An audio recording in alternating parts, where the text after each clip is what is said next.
Session 39, The Lady of Eyes and Shadows Escape.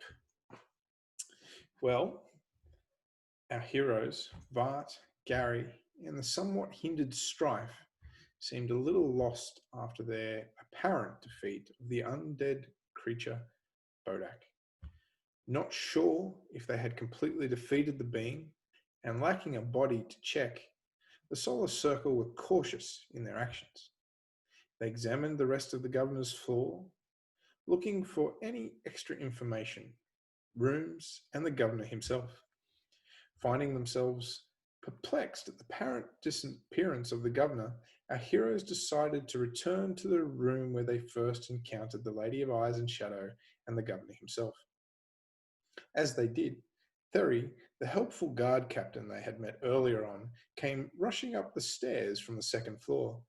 He looked startled and concerned. Of course, a giant hole had just appeared in the floor of the third story of the castle, and he had been on the second floor when this happened. After some brief discussions about what Thery knew in relation to the governor's whereabouts, and if Thery saw him return down the stairs, the Solars, at this point having taken a small liking to Thery, invited him to join them and leave behind this wretched town and its undead ilk for the city that the Solars had claimed for their own. Thery politely declined, stating he could not betray his country or leave behind his family and friends. The Solars, seemingly a little miffed at Thery's reply, nevertheless took it in stride and decided to continue to look for more clues or evidence to the foul deeds taking place in this den of evil. At this point, Thery noticed the amulet dropped by the Lady of Eyes and Shadow and started to reach for it. However, he stopped mere millimeters from it at the urgent command of Vart, who explained that the amulet was more than it appeared and should not be touched lightly. Vart then spent moments carefully examining it before wrapping the amulet in cloth and pocketing it.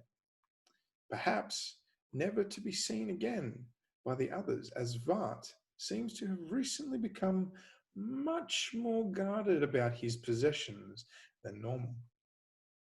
The party exchanged further dialogue with Thery, the relationship seemingly souring as the heroes pointed out what they believed to be hypocrisy in the words and actions of Thery. Deciding that the mortal was of no great further consequence, they continued to examine the remainder of the floor, finding archive rooms, stairs to the roof, and a study. In the study, they discovered what Strife determined was an encoded letter, believably to the Lady of Eyes and Shadow, and also a high-quality calligraphy brush, as well as a fine-quality chest and a lock, which Gary easily bypassed. Inside the chest, they found a collection of romance novels, to which they were somewhat confused, and a pair of soul steel earrings, one of the earrings having a small teardrop-shaped aquamarine gem in it.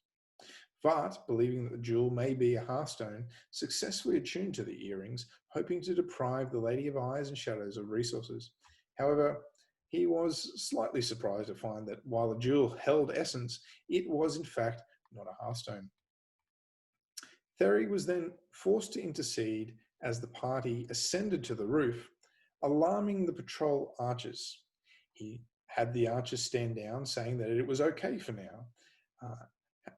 Unfortunately, our heroes were disappointed when they examined the rest of the roof, as there did not appear to be anything but a pleasant view of the town and the nearby river. That is until they spotted a finely crafted black carriage drawn by 6 midnight horses hurtling out of town.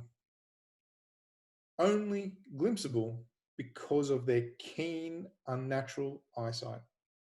Strife looked at Gary, the party's longbowman, who shrugged, indicating they were out of his range, and then Vart indicated it would take him too long to gather the essence to cast a spell.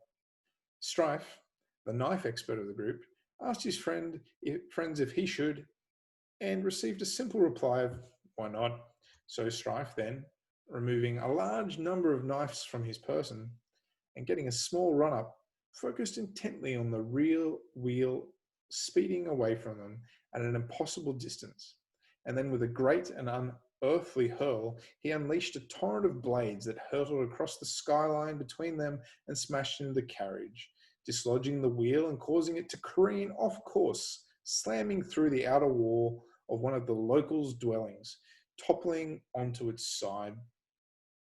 Moments later, the party watched as a couple of the horses ran off and some of the handmaidens stumbled about as the lady of eyes in shadow, clearly disorientated, dragged herself out of the rubble and then proceeded to drag what the Solars assumed was the governor's body. Strife, now starting to shimmer a brilliant yellow, took another shot, this time at the lady. Once again, he threw a multitude of blades, and the inhuman distance was covered in mere moments, as several of them lodged into the body of his former lover, the Lady of Eyes and Shadow, the remainder falling into the now corpse of one of the handmaidens as she threw herself in the way, saving the lady from imminent death. Strife then decided to close the distance and took off at a sprint, attempting to run down the side of the castle wall. As he did so, he burst into full iconic splendor, a giant towering pistol shrimp lighting up the night sky for all to see. However, with Strife's right foot turned to stone, he was not quite himself, and he lost his footing and began spinning and losing his balance, eventually tumbling head over heel down the side of the castle. He fortunately was able to right himself enough to lodge two blades into the side of the wall and slow his fall before he could swing himself through one of the shuttered windows. As Strife hurtled down the side of the castle, Ferry, not too difficultly, was startled as he noticed that the giant essence display indicating that Strife was in fact an anathema. Putting two and two together, he came up with four and accused the party all of being anathema, those who had stolen power from the gods and were well known as being able to twist the hearts of men with their mere words. Drawing his sword, he shouted for the patrolmen to get downstairs and warn the town as he blocked Gary and Bart's descent back through the castle. And that, my friends, is where our story ends for now.